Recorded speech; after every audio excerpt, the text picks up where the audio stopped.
sëñ Moustapha Mbaye nuyu nañ la. maa ngi leen di fay Babacar. waaw da nga di responsable politique foofu ci Foundiougne di président conseil départemental bu Foundiougne gannaaw si gisoon nañu bu ñu préparé élection présidentielle bii ñu jógee waxoon nga ni jaruloon ci Nombato président Macky Sall la ñëw def fa campagne ndax campagne nga def na ba pare bu ñu demee ba ca cappaandaw ga gannaaw bu ñu defee élection présidentielle lu ñu la bëgg a laaj mooy lan moo taxoon nga amoon confiance boobu. waaw Babacar nga may ma rek mën nañu Sénégal yi may seetaan ak yi may déglu di féliciter président de la République président Macky Sall. mais di encourager tamit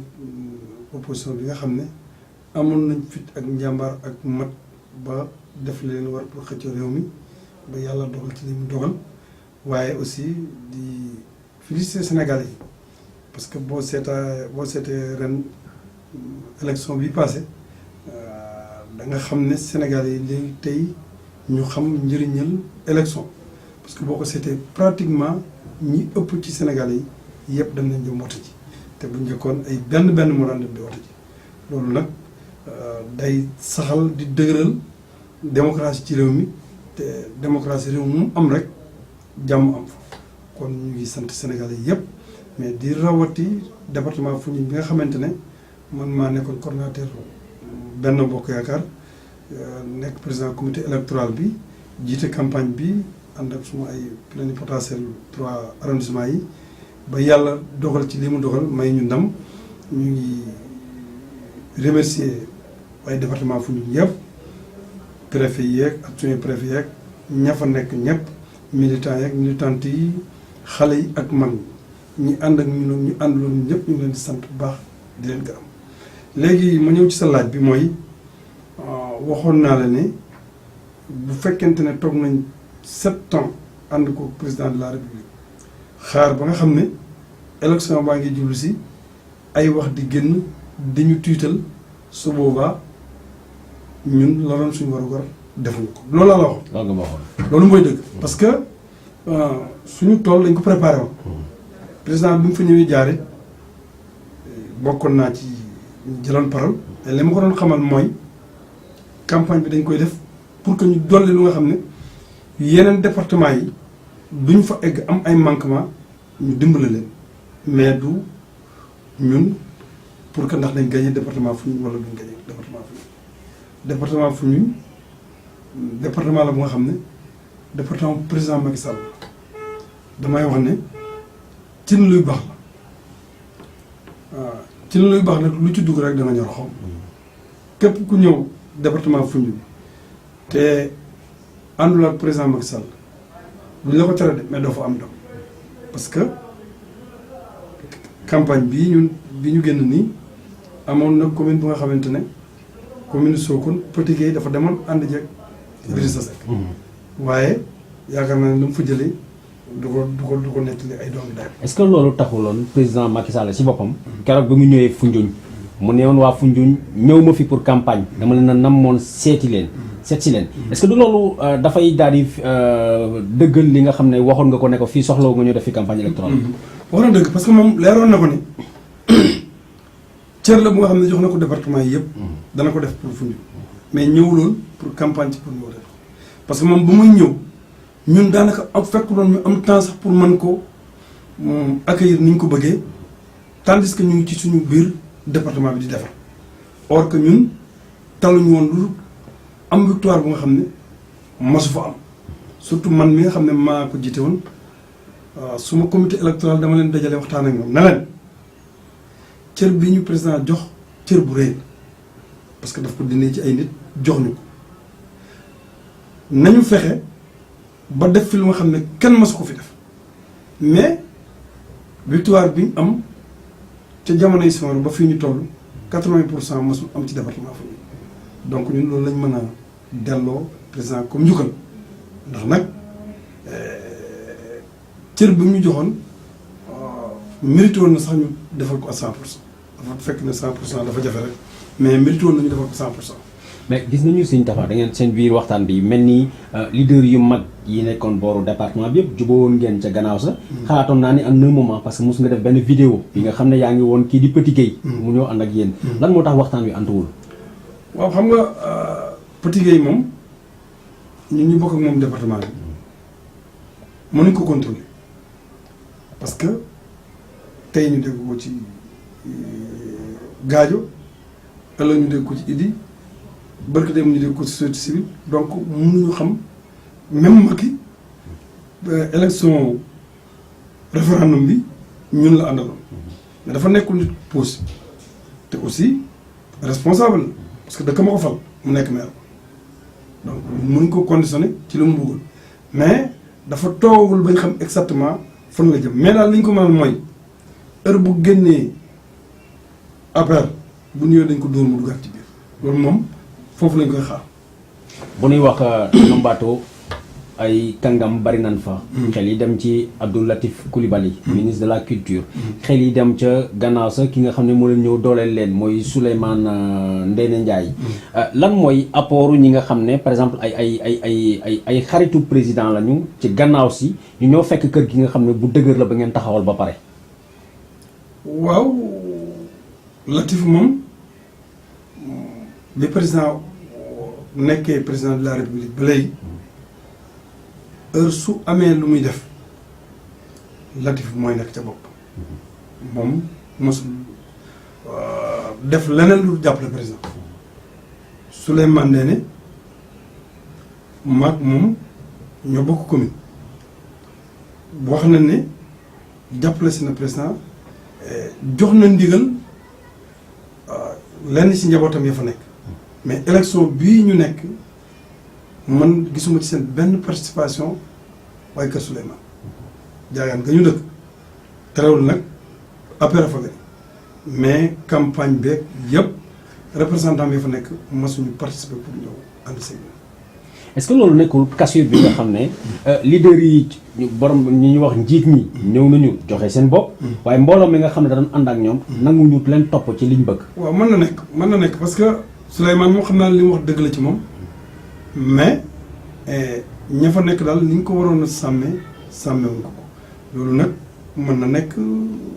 suñu diggante ak ñoom xëy na en tout cas daal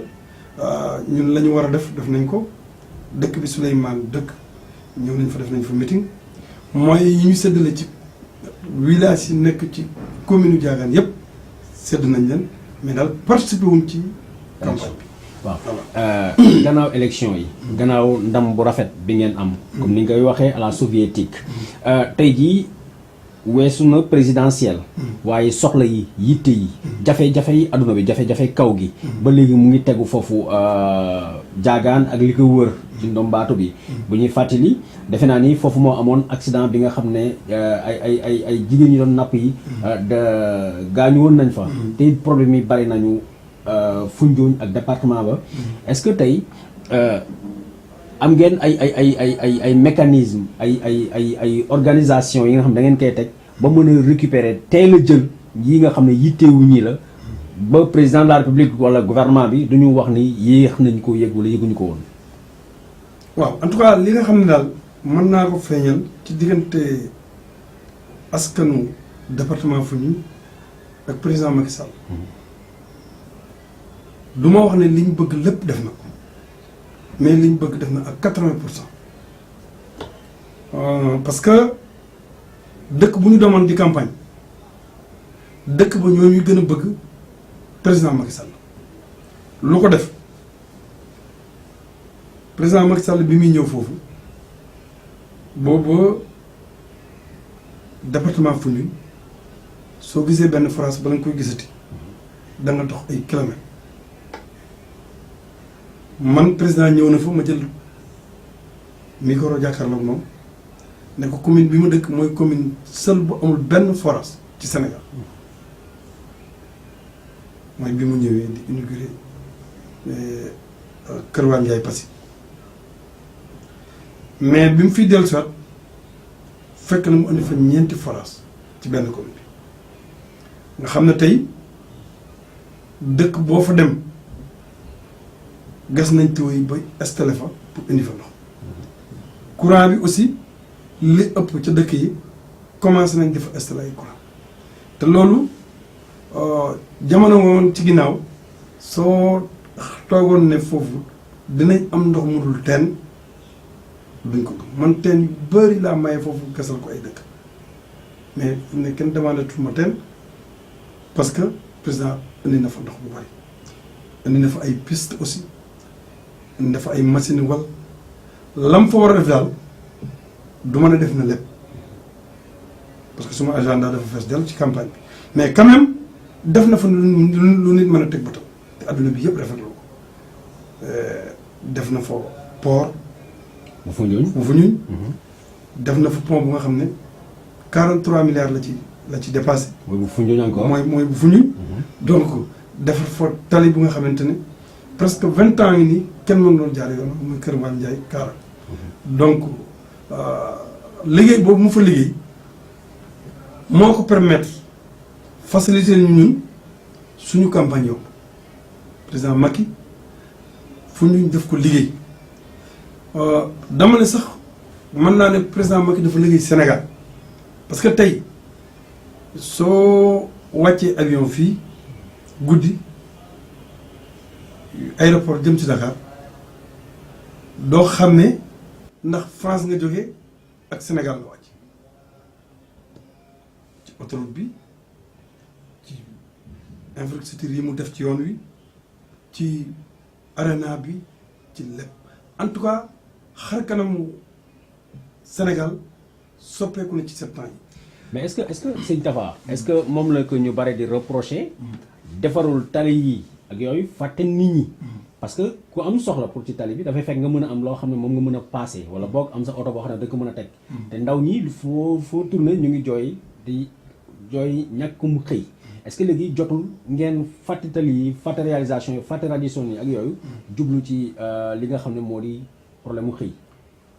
waaw xam nga loolu président def na ci lu bari parce que Sénégal dafa am nu mu bindoo nga xam ne sama na fi yéex a jóge parce que boo ko seetloo léegi bourse familiale yi mu ngi jàppale ñi nga xamante ne ay néew ji doole lañ xam ne mënuñoo liggéey di leen fay par 3 mois yu nekk jox leen benn somme bu ñu jàpp ñoom ñëpp ñu rafetlu mais qualification bi moo manqué xam nga nit ki soo ko bëggee jox liggéey aussi te amul xam-xamu liggéey bi nga koy jox dana jafe taxul mu bàyyi leen de fi mu ne nii dafa ubbi ay procès ci àll bi man conseil département installé nañ fa benn financement bu nga xam ne dem na ci 500 millions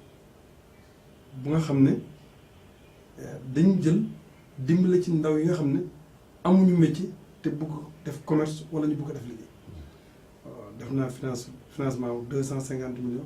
yeneen 250 millions yi maa ngi koy def loolu conseil département bon DER dégg nga financement rapide boobu ak yeneen i financement ak yeneen financement xam nga bu fekkente ne dañu jàpp ne nit ñi bu ñu xëyul dem liggéey wàcc dem seen kër rek emploi amul non am na ñu nga xam ne mënuñ loolu parce que amuñ xam-xam bi bu ñu demee ci bureau mën nañoo bind mën nañoo jàng amuñ métier ñooñu commerce lañ mën a def wala yeneen ñooñu mooy ndaw yi ngay wax ne ñu ngi toog liggéey te ñooñu président def na ci ay financement yu bari am na ci ñu ko xam dem di ko toppatoo ji am na ci nga xam ne xamuñu ko am na ci yoo xam ne teel nañu sax lijjanti ko bu ñu xëyee dañoo tudd seen kër ba midi ñu naan seen café dellu si biir ne président defalul kenn dara gis nga Babacar nit ci boppam moo war a bàyyi xel ci boppam avant kenn di ko jàppale président mënul fii nga ma fekk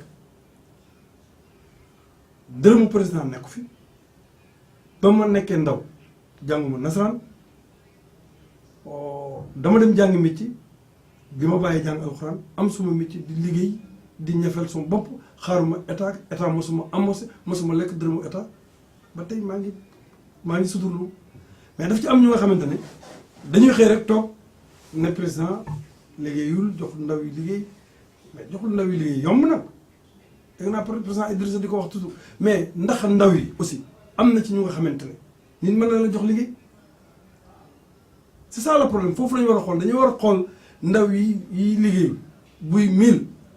ñu xool ndax 500 yi am nañ qualification pour ñu jox leen mais yeneen 500 yi lan lañ mën commerce lañ mën mu ngi leen di financer man daal loolu laa gis jàppale daal président mu ngi def àla kulli li mu mën mais dana jafe ñu toog gis ndaw yi yëpp di xëy di gont dana jafe trop parce que nag dañ ko fàgguwul dañ ko sabablu te nag dafa jot ci ñu dem sabablu ji métier ñi nga xamante ne yàlla dogal ñu rëy seen jàng nañ dem jàngi métier ñi nga xamante ne jàng ñu métier ñu dem defi commerce dem ci banque yi financement yi bari na. Moustapha bëgg naa la laajaat benn muy ñaari question yi nga xam ne ci laay tëjee waxtaan wi gannaaw élection yi bi ñu ci doon dugg nit ñi tiit nañu ragal nañu ci Sénégal ñëpp naan tey la Sénégal di jeexee day takk bu élection yi demee nii ñu bare leaders yi woote nañu woo ndaw ñi surtout ñi nga xam ne ñoom ñooy les principaux concernés ndaw yi wuyu ñu leen à un moment pour yow lan moo tax Sénégal tey mu mucc ci tiit bi nga xam ne xalaataloon nañ ko. waaw xam nga loolu wax naa la ko ci njëlbeen parce que boo seetloo Sénégalais yi dañu commencé xam ne président bi fi nekk boo ko contrôlé sa carte nga ko fa mën jël du ay coow lu bëri du ay dem ci opposition bi ñu yeb la xeex loola jël seen doom bi denc leen indi la ay histoire xale yi dem nañ baraañi loolu kenn mënatu leen dugal ci ay histoire li ñu mën daal mooy te nañ ko def moom ñu ngi koy def mooy buñ la contrôlé jaral nga leen lu nekk pour nga jóge mais su élection bi pare nañ ci. sëñ Tafa. laaj bu mujj bi. mooy coow la am actuellement ca APR. ci seen camp. gis nañu waa ji Moustapha Cissé Lo doon def politique foofu ca Touba. waa Touba mel ni dañ ko mës a dummóoyu. léegi ñëw na nee na Yoff moom moo gagné moom mooy borom Dakar te moom moo gagné élection présidentielle yi est-ce que. yow lan moo ci sa xalaat Moustapha Cissé Lo moom rek le Sénégal lay bëgg ba votel Macky Sall wala boog ñeneen jàmbaar yi am nañu lu ñu ci def. waaw man de su ma sañoon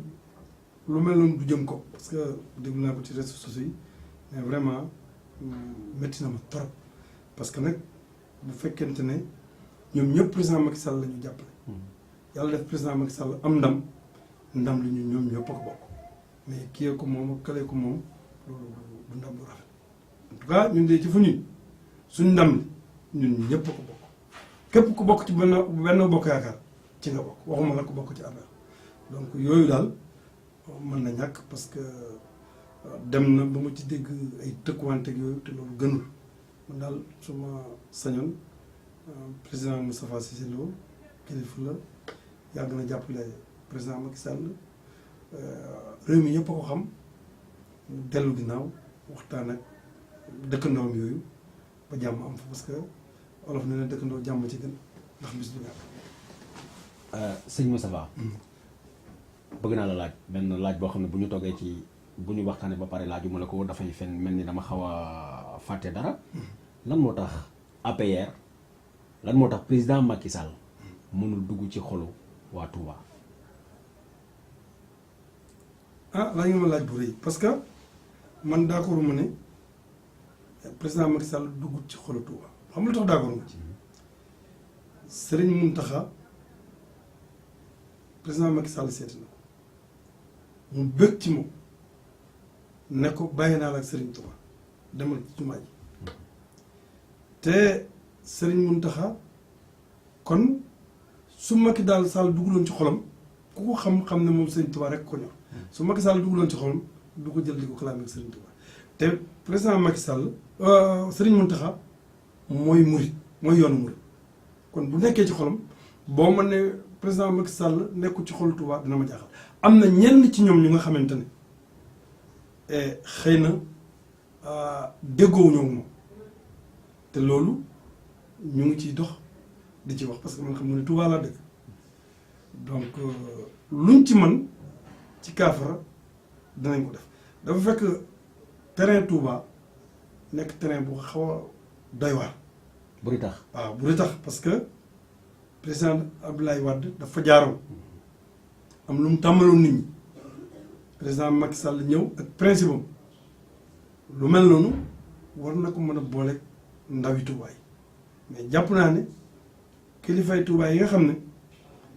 gis nañ liggéey bi président Macky Sall liggéey diggante Touba ak Dakar ak yeneen liggéey yi mu fa liggéey ñooñu duñ taxaw di wax ne président Macky Sall dugg ci seen xol léegi nag la ca des moom liggéeyu APR la te xam naa ne ñun ñëpp dañ ci dugal suñu loxo parce que président Macky Sall def na ci réew mi jëf ju nga xam ne mérité na ñëpp ànd ak moom. waaw sëñ Tafa laaj wax ju mujj bi mooy boo xoolee caméra bi dafay mel ni yaa ngi jàkkaarloo ak président Macky Sall. mi nga xam ne tey moom la 58% doomu Sénégal. tànn ne na leen jiitewaat. juróomi at. gannaaw juróomi at yooyu. Sénégal ñëpp xalaat nañ ni Macky Sall dootul présenté waat bi mooy dernier mandat am. yow mi nga xam ne engagé nga yow mi nga xam ne militant am nga yow mi nga xam ne responsable politique wu Benno Bokk Yaakaar nga responsable politique APR nga lan nga bëgg a wax ak sa président.